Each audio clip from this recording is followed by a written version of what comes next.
Hello. So, for today, I like to do something a little special every April 1st, some sort of a joke.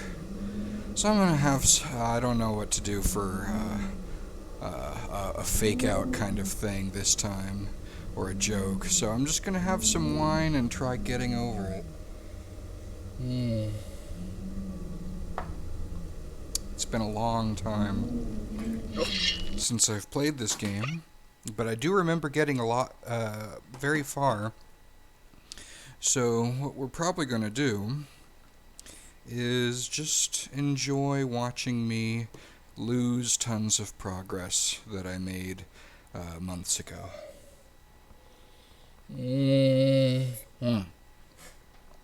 That is the last of the wine that was in the house, or apartment, or whatever. So I'm just got my desk completely clear, so I have the largest possible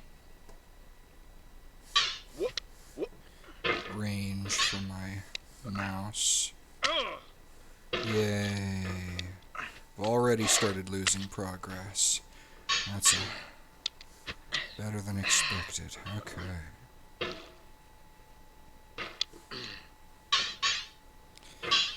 You know, one of the things that I always disliked about this game was, I know this isn't the case because there are people who can routinely do this game well, but it feels to me, erroneously, but it feels like some of the controls are just sort of random. Like, sometimes I try to pogo jump up and I go very far, and sometimes I go just a tiny little hop. And sometimes a tiny little hop doesn't hurt me very much, and a huge jump is exactly what I want, but something in between, which is just as likely, means I lose tons of progress.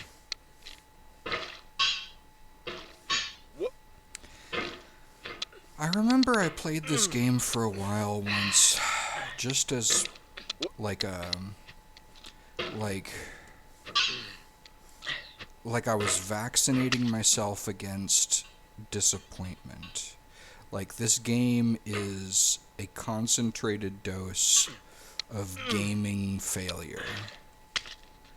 Like, not that it was a failure in terms of design. Like, it certainly got popular, and, you know, hats off to Bennet Foddy for making something very bold and unique, though sometimes his voiceovers strike me as a bit full of himself. But, you know, he's still, far more skilled than anything I've done. But no, I mean, disappointment in terms of, or failure in terms of, like, as a gamer, as the player, in order to play this, I just have to experience failure constantly while playing it. Like, every moment is another dose of disappointment and failure. And so, like, if I can get used to that, yeah, see, that's tiny little, and that's a big one, whatever. And so the idea is, like, if I could get used to that feeling of disappointment and failure so that it doesn't sting anymore, then maybe I can, like, handle real life.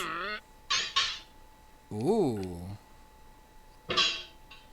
If I get to the point where I no longer expect progress, but I'm playing it like almost like a Zen sort of thing, like I'm doing it to, progress is sort of like an entirely side thing. I'm trying to think of how to phrase that.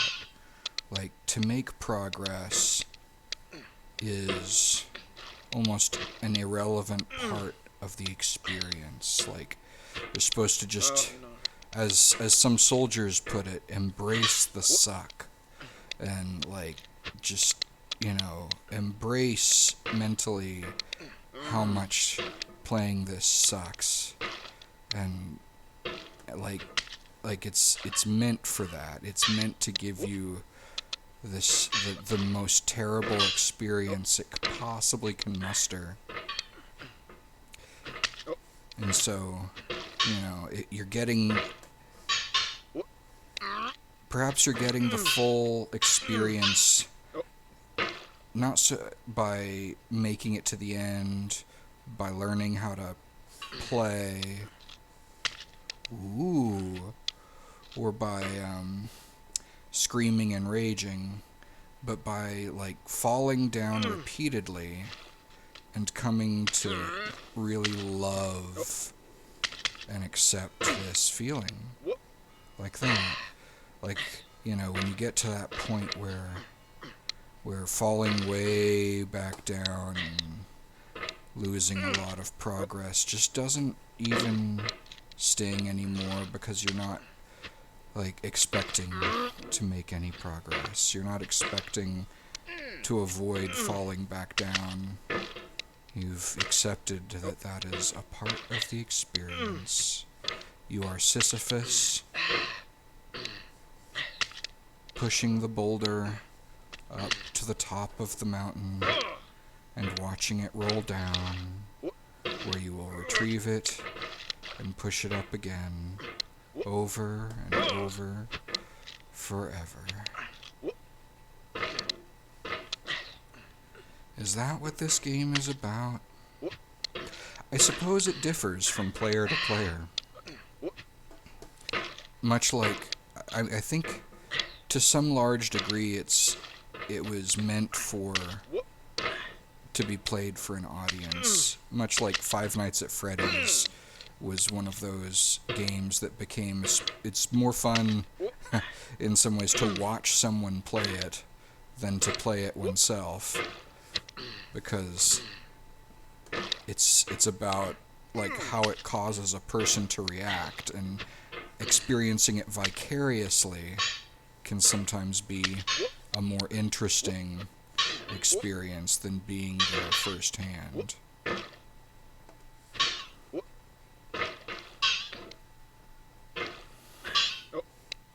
The man in the pot is Diogenes, the cynic. I forget what city-state he belonged to, but I think he was an ancient Greek cynic. I think that's... I don't happen to know offhand, but I know that he was a philosopher who gave zero fucks. He was the kind of man to live in a pot and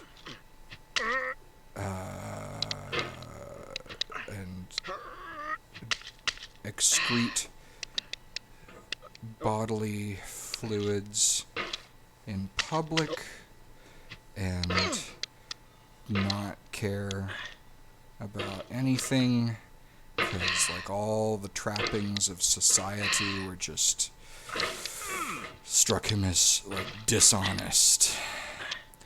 And I'm sure he was in reality a very unpleasant person to be around. I'm sure everything he said and did was annoying, and that he stank terribly. And that's about a time when I think most people did not bathe regularly.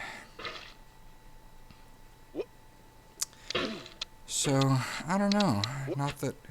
What does that matter, I wonder? What is the world? What is the point?